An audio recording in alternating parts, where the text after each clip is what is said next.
नमस्कार दोस्तों, एक बार फिर से आप सभी का मैं स्वागत करता हूं शेयर लर्नर्स के इस नए वीडियो में। और इस वीडियो में हम चर्चा करेंगे नवीन फ्लोरिन के बारे में। तो चलिए हम सब चर्चा करते हैं। तो हम सब ये जानने की कोशिश करते हैं, क्या इस केमिकल स्टॉक में पोजीशन बनाने का समय आ गया है। तो जैसा कि हम सब जानते हैं कि प्रतिकूल मांग आपूर्ति की स्थिति के बावजूद कंपनी अपने कुछ व्यवसायों की कॉन्ट्रैक्चुअल प्रकृति के कारण अलग नज़र आती है। चीन द्वारा डंपिंग की समाप्ति की भविष्यवाणी करना कठिन है। पिछले कुछ तिमाहियों में मांग और मूल्य निर्धारण संबंधी बाधाओं के कारण रासायनिक क्षेत्र प्रभावित हुआ है, जिसके कारण अधिकांश स्थानीय कंपनियों की रेटिंग में कमी की गई है या समय में सुधार किया गया है। उन्नत अर्थव्यवस्थाओं में, विशेष रूप से यूरोप में, मांग में कमी के कारण वॉल्यूम वृद्धि सीमित रही है। इसके अलावा कोरोना महामारी के बाद सप्लाई के सामान्य होने से मांग आपूर्ति की स्थिति प्रतिकूल हो गई है। चीन से डंपिंग के कारण यह और भी बढ़ गया है, जिसके कारण पिछले 2-3 तिमाहियों में चैनल इन्वेंट्री में भारी कमी आई है। वर्तमान में चीन से उभरने वाले मैक्रो और माइक्रो डेटा से यह निष्कर्ष निकालना मुश्किल हो रहा है कि चीन में डंपिंग कब खत्म होगी और घरेलू रिकवरी शुरू होगी।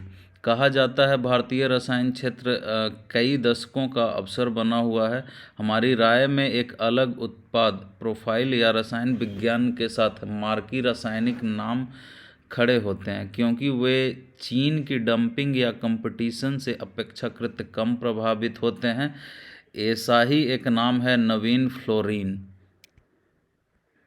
तो हमें नवीन फ्लोरीन के बारे में कंस्ट्रक्टिव क्या बनाता है, तो आइए देखते हैं, इस पर भी चर्चा कर लेते हैं। नवीन फ्लोरीन को मुख्य रूप से फार्मा क्षेत्र में ग्लोबल इनोवेटर्स के साथ इसके बढ़ते प्रदर्शन के कारण अन्य फ्लोरोकेमिकल से अलग किया है। कंपनी ने अपने सीडीएमओ व्यवसाय के माध्यम से फार्मा इनोवेटर्स को सेवाएं प्रदान करती है, जहां से उसे लगभग 15% बिक्री मिलती है। यहाँ मुख्य कारक चौथी सीजीएमपी सुविधा को जोड़ना है, जो इंजीनियरिंग चरण में है। फिनिश सीडीएमओ प्लेयर फर्मियन के साथ कंपनी का हाल में घोषित अनुबंध इस नई सुविधा के माध्यम से निष्पादित होने की संभावना है। आपूर्ति समझौता 2025 से शुरू होकर 3 साल के लिए है।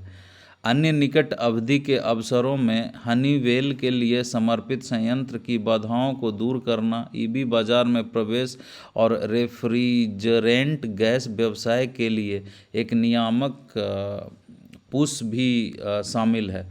कंपनी हनीवेल के लिए हाइड्रोफ्लोरोलेफिन्स की आपूर्ति के लिए $410 मिलियन का बहुवर्षीय अनुबंध कर रही है, इसलिए बाधाओं को दूर करने के माध्यम से अधिक कॉन्ट्रैक्चुअल मात्रा में वृद्धि का अवसर इंतजार कर रहा है। कंपनी 40,000 टन कच्चे माल HF हाइड्रोफ्लोरिक एसिड का उत्पादन करने के लिए 450 करोड़ रुपये के पूंजीगत व्यवसाय पर भी काम कर रही है। कंपनी की मौजूदा HF क्षमता 20,000 टन है।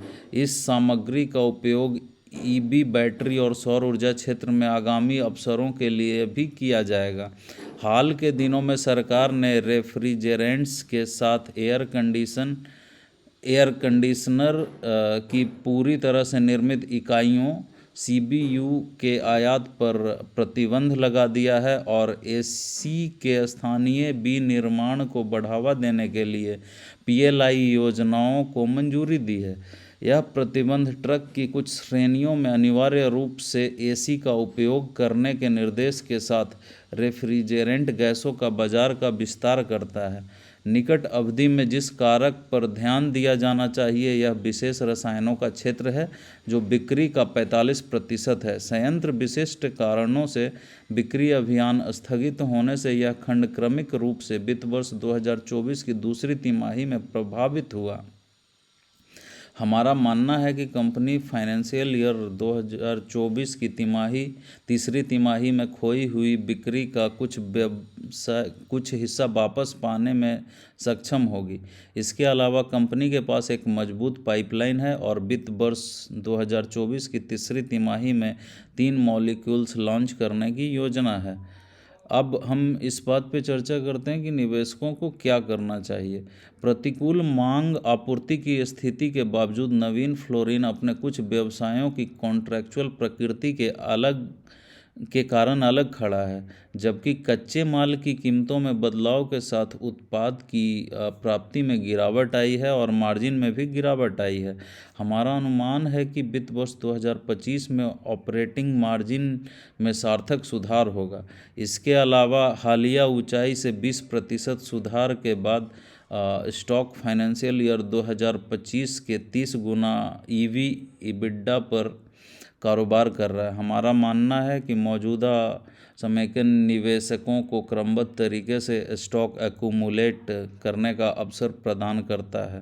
तो हम सब धीरे धीरे अपने पोर्टफोलियो में इस स्टॉक को जोड़ सकते हैं। और हाल ही के दिनों में नवीन फ्लोरिन 20% तक गिरा था। नवीन फ्लोरिन में इन्वेस्ट करने का इस वीडियो का कोई मकसद नहीं है। आप अपने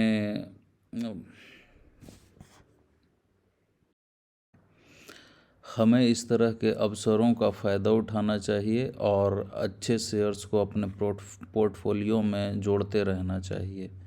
हमेशा याद रखें कि शेयरों में निवेश में जोखिम शामिल है और निवेश निर्णय लेने से पहले थ्रू आउट रिसर्च करना और यदि आवश्यक हो तो अपने फाइनेंशियल एडवाइज़र से सलाह लेना महत्वपूर्ण है। इसके अतिरिक्त चूंकि बाज़ार की स्थितियां और कंपनी का प्रदर्शन बदल सकता है, इसलिए कोई भी निवेश विकल्प चुनने से पहले नवीनतम जानकारी होना महत्वपूर्ण है।